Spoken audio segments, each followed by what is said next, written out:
Hola, soy la Piscín y el día de hoy me estarán acompañando en esta travesía de los cimientos de la educación y la democracia. Ven, acompáñame por favor. La educación y la democracia son pilares fundamentales de una sociedad justa y equitativa. En este documental exploraremos el artículo tercero de la Constitución mexicana y los diversos modelos pedagógicos que han marcado la historia de la enseñanza. También reflexionaremos sobre cómo la democracia influye en nuestras prácticas educativas y sociales. El artículo tercero de la Constitución Política de los Estados Unidos Mexicanos establece que todas las personas tienen derecho a recibir educación. Este derecho, considerado fundamental, es garantizado por el Estado. La educación no solo es un derecho, sino una herramienta para transformar vidas. En mi comunidad, luchamos todos los días para que este derecho sea una realidad. La Constitución establece que la educación debe ser gratuita, laica y obligatoria. Esto significa que ninguna persona debería quedarse sin acceso a la enseñanza por razones económicas o ideológicas. Beneficiar las corrientes sustentadas por bases científicas y el contexto a nivel país y Estado respecto a la economía, cultura, estructura política, problemáticas de índole social, recursos naturales, historia, derechos humanos, valores, etc. En mi escuela aprendemos sobre ciencia, historia y cómo respetar diferentes creencias. Eso me ayuda a entender el mundo y a pensar por mí mismo. Me alegra que el Estado se haga cargo de sustentar y mantener la infraestructura, recursos tecnológicos, didácticos, de innovación científica, etc., y sus actores educativos, maestros, administrativos, directivos y demás personal, para garantizar una igualdad de oportunidades en las que los individuos de la sociedad puedan aprovechar sin costo alguno del apoyo docente en el desarrollo de sus capacidades y conocimientos. La educación debe basarse en principios de equidad, inclusión y excelencia. Estos principios permiten que todos, sin importar su género, raza o situación económica, tengan acceso a oportunidades iguales. La inclusión es parte del modelo educativo. Su misión es minimizar las barreras educativas que el mismo país se ha encargado de implementar y o fortalecer a lo largo del tiempo.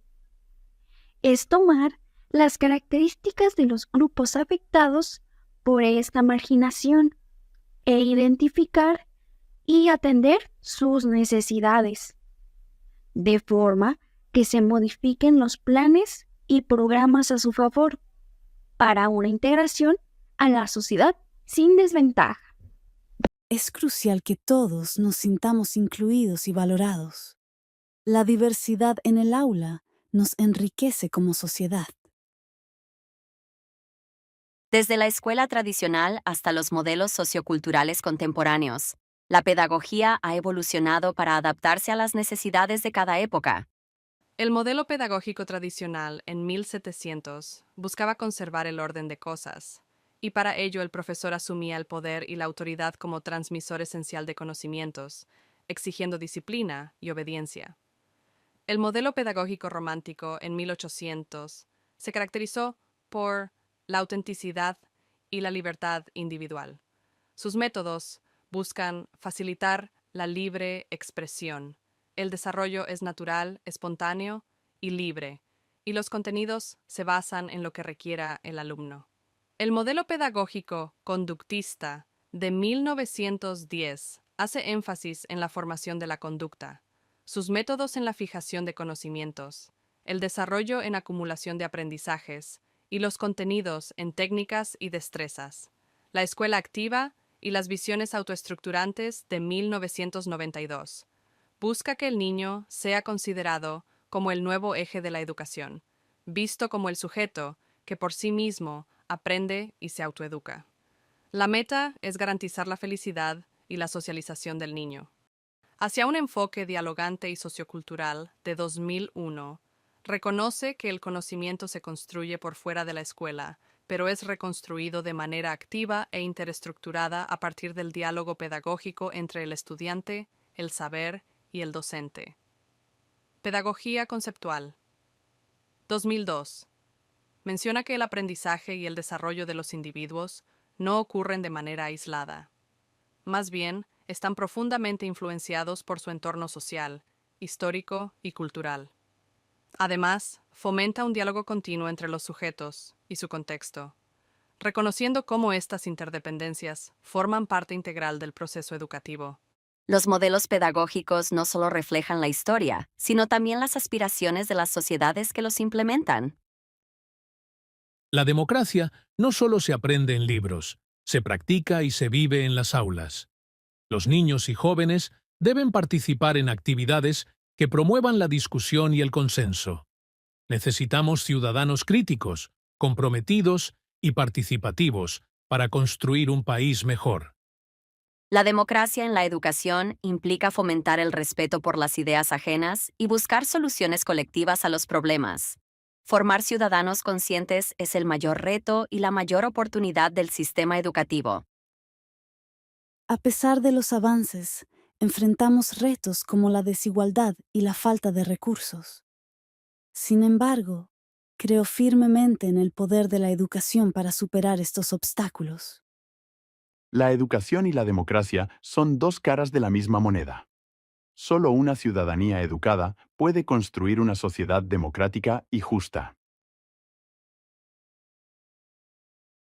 En México, la separación entre religión y educación pública está fundamentada en la Constitución de 1917, particularmente en los artículos 3 y 130, que establecen una educación laica, es decir, que no debe tener influencias de ninguna religión o de la Iglesia misma. Sin embargo, en la práctica, la separación total es compleja, porque es una sociedad donde las creencias religiosas están profundamente arraigadas. Y aunque el sistema educativo es laico, la moral inculcada en los libros de texto puede tener un trasfondo influenciado por valores cristianos implícitos, como por ejemplo la familia tradicional y el respeto a las autoridades. Y en algunas comunidades rurales o también urbanas, pues se combina la enseñanza oficial con los valores religiosos. Históricamente, han habido momentos en donde los gobiernos han intentado reforzar esta separación. Tal es el caso en el periodo de Lázaro Cárdenas, que impuso una educación socialista. Y pues hubo casos en donde los padres y comunidades enteras sacaron a sus hijos de las escuelas públicas y pues esto llevó a la fundación de instituciones religiosas privadas. Sí, los libros de texto gratuitos en México han sido criticados por su potencial uso como herramienta de control ideológico. Desde su creación en 1957, bajo el gobierno de Adolfo López Mateos, estos libros buscaron homogeneizar la educación y promover valores nacionales. Sin embargo, pues también han sido un medio para transmitir las narrativas oficiales de los gobiernos en turno. Ejemplos muy notables son entre los años 60, 70, incluso los 50, diría yo, en donde los libros promovían el nacionalismo revolucionario, exaltando figuras como Benito Juárez y Emiliano Zapata, mientras que minimizaban conflictos internos. ¿Cómo podemos saber esto? Bueno, pues con tal de ver a nuestros abuelos o personas mayores que el nacionalismo es muy fuerte. Le tienen muchísimo respeto a la bandera, muchísimo respeto al acto cívico, muchísimo respeto a todo lo que tiene que ver con México. ¿Por qué? Porque México viene de una posrevolución y en el mundo en general viene de una primera guerra mundial y de una segunda guerra mundial. O sea, son guerras, conflictos. Entonces al gobierno de México le interesa mucho que su población se sienta muy identificado con México, sienta esa identidad nacional. Y con el paso del tiempo se ha ido perdiendo aquí en México. Ya vemos que tanto a las generaciones actuales, a los jóvenes, que no le tienen el mismo valor a la bandera que a una persona mayor que fue criada, inculcada con esos valores en los años 50, 60, 70. Inculcar valores morales sin recurrir a una base religiosa, pues requiere un enfoque en valores universales, como la empatía, la justicia, la igualdad, el respeto. Y pues en la educación pública en México, particularmente en la nueva reforma de la NEM, intenta promover estos valores mediante proyectos integradores y aprendizajes basados en la comunidad. Sin embargo, creo que hay retos importantes, por ejemplo, el contexto cultural, porque en muchas regiones la moralidad está ligada a la religión, lo que puede generar resistencia si los valores promovidos parecen contradecir las creencias tradicionales. En México, la educación no ha sido un terreno neutral. Históricamente ha estado moldeada por los intereses del Estado, los valores religiosos y las demandas sociales. Aunque la intención de mantener una educación laica es válida, la realidad es que los libros de texto y la enseñanza reflejan inevitablemente los valores del gobierno en turno y de la sociedad en general. Un docente que ejerce su profesión y un docente en formación deben estar capacitándose en todo momento para ofrecer una educación de calidad a la población mexicana, a través de la protección de sus derechos, una práctica docente con valores que permita llevar con eficacia las diferencias individuales y colectivas de las comunidades, y de un conocimiento base que sustente y fundamente su actuar para el apoyo de las niñas y los niños en el ámbito del desarrollo de su integración en la población como elemento indispensable para la mejora de su calidad de vida. El futuro de nuestro país depende de cómo eduquemos a nuestras generaciones. La educación es el cimiento de una democracia vibrante y un motor para el desarrollo social.